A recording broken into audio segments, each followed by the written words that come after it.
ആർക്കൊക്കെ പരാതി നൽകി? ആദ്യം കൺസ്യൂമർ കോർട്ടിലാണ് കൊടുത്തത്. പിന്നെ നമുക്കൊരു വക്കീലുണ്ട്, ബീന, അഡ്വക്കേറ്റ് ബീന, ആറ്റിങ്ങലിലുള്ള ഒരു നല്ല വക്കീലാണ്. ആ വക്കീലാണ് ഇങ്ങനെ എല്ലാ കാര്യങ്ങളും പറഞ്ഞു തന്നത്. നമുക്ക്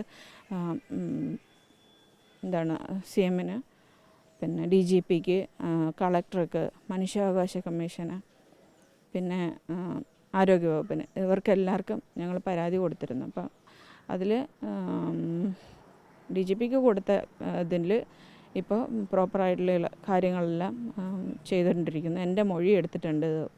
ഇപ്പോൾ മൊഴിയെടുത്തു, കേസ് ഫയൽ ചെയ്തു. ഇനി നാളെ മമ്മിയെയും എൻ്റെ ഹസ്ബൻഡിനെയും വിളിച്ചിട്ടുണ്ട്, അവരുടെ കൂടെ മൊഴി രേഖപ്പെടുത്താൻ വേണ്ടിയിട്ട്.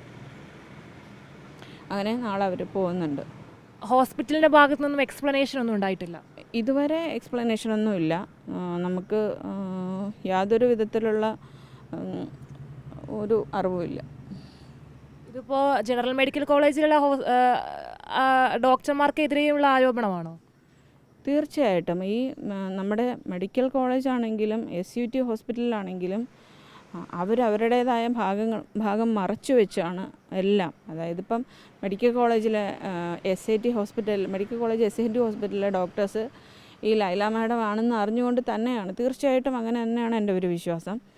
എൻ്റെ കാര്യങ്ങൾ ഒരു ഡീറ്റെയിൽസും പറഞ്ഞിട്ടില്ല. ഒന്നും നമുക്ക് അറിയില്ല, എന്താണ് നമുക്ക് സംഭവിച്ചതെന്നൊന്നും അറിയില്ല.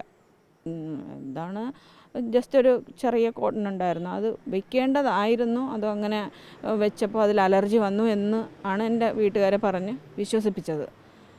പക്ഷേ ഇതൊരു സർജിക്കൽ മോപ്പാണ് എന്ന് നമുക്ക് ഇവരുടെ ഓരോ പെരുമാറ്റത്തിൽ നിന്നുള്ള വ്യത്യാസം കണ്ടിട്ട് നമ്മൾ ഇങ്ങനെ ഈ റിപ്പോർട്ട് നമുക്ക് വേണം എന്ന് പറഞ്ഞിട്ട് എന്താണ് വിവരാവകാശത്തിന് കൊടുത്തു. അപ്പോൾ അതിന് സീൽഡ് കോപ്പി നമുക്ക് കിട്ടി. അതിൽ നിന്നാണ് മനസ്സിലായത്. എന്തായാലും നിയമപരമായി മുന്നോട്ട് പോകാനുള്ള തീരുമാനം തന്നെയാണ്. തീർച്ചയായിട്ടും നിയമപരമായിട്ട് മുന്നോട്ട് പോകാൻ തന്നെയാണ് തീരുമാനിച്ചിരിക്കുന്നത്. കാരണം എന്നെപ്പോലെ ഇനി ഒരാളിനും ഈ ഒരു വിഷമം നമുക്കിപ്പോൾ പറയുമ്പോൾ അതൊരു പറഞ്ഞു കഴിഞ്ഞു പോയ കാര്യം, പക്ഷെ അനുഭവിക്കുമ്പോൾ മാത്രമേ അത് മനസ്സിലാവുള്ളൂ. അതിൻ്റെ ഒരു ആഫ്റ്റർ എഫക്റ്റ് ഞാൻ ഇപ്പോഴും അനുഭവിച്ചു കൊണ്ടിരിക്കുന്നു. ഇനി ഒരാൾ ഇങ്ങനെ ഒരു അനുഭവം വരാൻ പാടില്ല. അപ്പോൾ ശ്രദ്ധിക്കുക, അത്ര തന്നെ. എന്തായാലും നിയമപരമായിട്ട് മുന്നോട്ട് പോകണം, നമുക്കൊരു നീതി കിട്ടണം. ജനറൽ മെഡിക്കൽ കോളേജിലെ ഡോക്ടർ തന്നെയാണ് ഇതൊരു സർജിക്കൽ മോപ്പാണ് എന്ന കാര്യം പറഞ്ഞിട്ടുള്ളത്.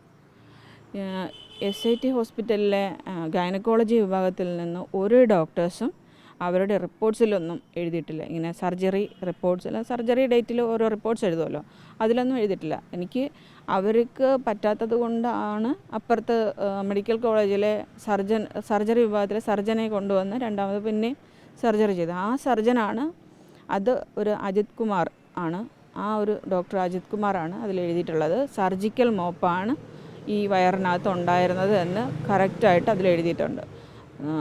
ഈ SIT ഹോസ്പിറ്റലിലെ അജിത്ത് S എന്നുള്ള ഒരു ഡോക്ടറുണ്ട്. എൻ്റെ ഹെഡ്, എന്നെ നോക്കിയ ഡിപ്പാർട്ട്മെൻറ്റിലെ ഹെഡ് എനിക്കിങ്ങനെ റിപ്പോർട്ട് എഴുതിയിട്ടില്ല.